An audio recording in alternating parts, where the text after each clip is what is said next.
What is going on, world? What's up, everyone? It's Zero here. Today I'm bringing you guys a brand new Starcraft 2 video. This one was played at Blizzcon 2018, which of course is the global finals of Starcraft 2, spawning here in the top left-hand corner of Acid Plant LE, playing with the blue Zerg pieces. He won Blizzcon 2017 and is continuously showing off his skill with the Zerg pieces. His name is Rogue. And his opponent spawning in the cross position, playing with the red Protoss pieces. He's very well known in the StarCraft 2 pro scene as one of the best Protoss players on the planet. His name is Classic. So, guys and girls, I am extremely excited about this series and this game in particular right here between two of the best players out there, really in the world of StarCraft 2 and their specific races. Classic, no stranger to the StarCraft 2 pro scene, has been an absolute force to be reckoned with, and I have seen improvement consistently year after year in this guy. He is a definite great player in StarCraft 2. His opponent, Rogue, of course, won BlizzCon 2017. We know what happened here in the 2018 BlizzCon finals, but Rogue really showed that this guy was not just a one-hit wonder. It wasn't just 1 year that he was going to be really dominant. He has been dominant the past couple of years, but you know, it should be interesting, and I'm excited to see how he progresses as the years go on in StarCraft 2. But let's get started and seeing what both our players decide to do here early on in this game. It looks like Rogue has decided to go for that hatch gas pool opener, and his opponent seems to be going for the gateway into the simulator, and then of course into the cybernetics core, as well as the natural nexus. So very standard openings by both of these players. It does look like a probe is being sent across the map by Classic, most likely to see if there is to get any kind of scouting information. Third hatchery is going up here relatively early. Looks like Rogue is deciding to go ahead and get the superior economy over going for aggression early on in this game. It does look like that Zergling speed upgrade is going to be started out of the spawning pool, and it looks like the same as far as the most standard upgrade in the game, which is the warp gate research coming out of that cybernetics core for our Protoss player is going to be coming up here shortly. So it does look like there is going to be a Stargate is going to be the tech of choice here for Classic, and I like that decision a lot.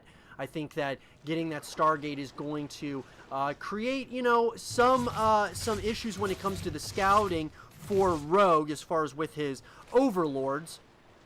Looks like a Phoenix is immediately queued on that Stargate. Most likely going to be going right after that Overlord. Try to, you know, deny any kind of scouting information moving forward in this game, at least from the skies. So it does look like Rogue, pretty standard build here though. He decides a lot of times to go for that third hatchery very early on, just to get some, get a really superior economy going over his opponent. Does look like this Overlord is going to see exactly what is going on the opposite side of the map here for Rogue. And Classic seems to be going into a, you know, like I said, a relatively standard opener here. He's getting that gateway, kind of getting, close to the full wall off at this, at the wall here to the natural expansion. Looks like a robotics facility is going to be coming in. And now we're starting to see what both players are kind of deciding to do here. We see Rogue going for that lair.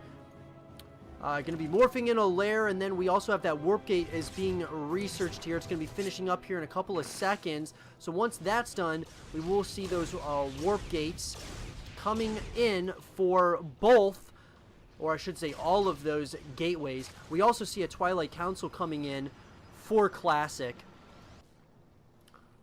So both players are giving each other a lot of respect right now, and I like that a lot. You know, both these players are definitely incredible with their specific races. So you definitely want to give your opponent, if you're playing someone of this caliber, that respect that they definitely deserve. Looks like a little bit of a push is going to be coming here at that third base location. There are going to be some of these adepts that are going to start doing a little bit of some damage to a lot of these units that are drones here over at that third base location. It does look like they will shade away though. Got a couple of drones for their troubles, but all that said and done, nothing too crazy as of yet. Now it looks like some of these Zerglings are going to try to maybe get a surround, but it does not look like that's going to work out, at least at this point. The Zerglings are going to look and see, and they are going to scout that this third Nexus is going to be going down here very shortly for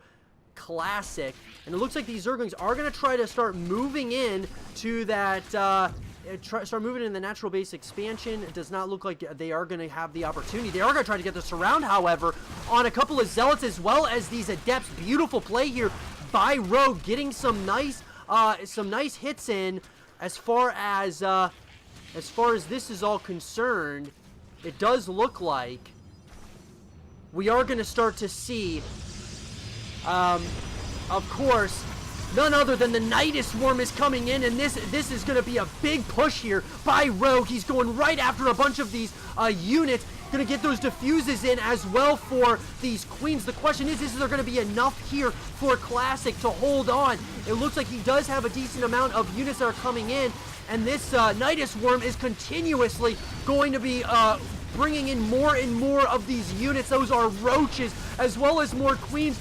Beautiful play here by Rogue so far, but somehow, some way, Classic is holding on. But this is a dangerous and scary push. These units are really getting a lot of help by all of these shield batteries. Beautiful play here, somehow, some way. It looks like Classic is holding on, at least at this point in the game, going right after that Nidus Worm now. There is not much left here for Rogue. He has committed a lot to this push. Beautiful play there by Classic, holding on for dear life. Now, I even missed the Nidus network coming in there, so that was some beautiful play. Now, there is another Nidus Worm is going to be in that, is going to start forming in that main base location. So Rogue is going to continue the aggression here. It looks like Classic does not know about this as of yet. Maybe he does. And it looks like more and more units are going to start moving down. Now, this is more so, it looks like, to really kind of throw his opponent off guard here. These Roaches are going to start moving in. They're going to start going after that pylon. And it looks like they are going to back off at this point. Got High Templar as well as those Immortals right now in, in that production, which is huge. More and more Immortals are going to be coming out. Glial Reconstitutions being researched for Rogue out of the Roach Warren. And I think that Nidus Worm, switch was really good, other than the simple fact that it didn't exactly work. I love the idea, though, that Rogue was going for, and it seemed like for a moment he had it. If those shield batteries were not in this, at this wall-off, essentially, I believe it could have been GG's right there at that point. Now, Classic is going for that third base, or I should say third Nexus. And it looks like these Immortals are now at the other side of the map. They are going to start moving in, trying to get some kills on a bunch of those drones. And this micro, it's all going to come down to the micro here. A couple of those Immortals are going to start doing a lot of damage to these Queens. And it looks like they are going to force the recall here. But now we got a bunch of Roaches moving across the map. There's a lot happening all over the map at this point in the game, guys. Rogue is trying to now go after that third Nexus, and there is going to be a nice-sized army, though, that is going to meet Rogue at that third Nexus location. And at this point, it's starting to feel like the tides are turning in favor of Classic. He is starting to kind of claw his way back into this game. He's got a pretty scary army, and it looks like they are starting to possibly move out. Trying to get the surround on some of these Roaches. Beautiful play here. And great pickup micro on some of those Roaches as they start to move back home.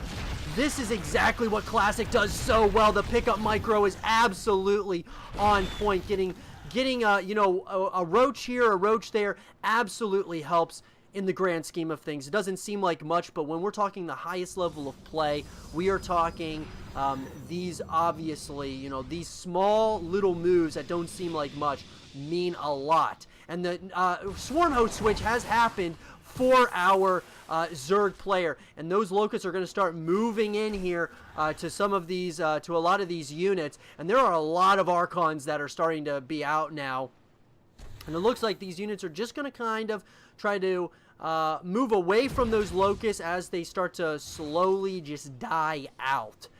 And those Swarm Hosts, or I should say Zerglings, are starting to move in. It looks like he's going for a push with some of those Zerglings going after that fourth, or I should say that third base location. And here's the massive push by our Protoss player Classic. There is a lot of Ravagers and Roaches as well as Queens here, but there is a lot of units by the Protoss player. He is going to start moving and try to separate this army. Beautiful force fields by Classic. The question is it going to be enough, as a lot more Locusts are starting to move in, and a lot of these Queens with the beautiful diffuses may be able to hold on right here and right now. Classic supply is starting to plummet.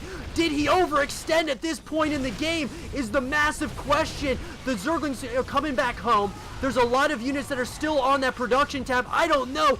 Is our Zerg player going to be able to overwhelm this immortal army? It looks like there just isn't enough for Classic, as his supply has completely plummeted, and GG is called, and Rogue somehow, some way wins game number 1 with incredible micro out of the former BlizzCon 2017 champion.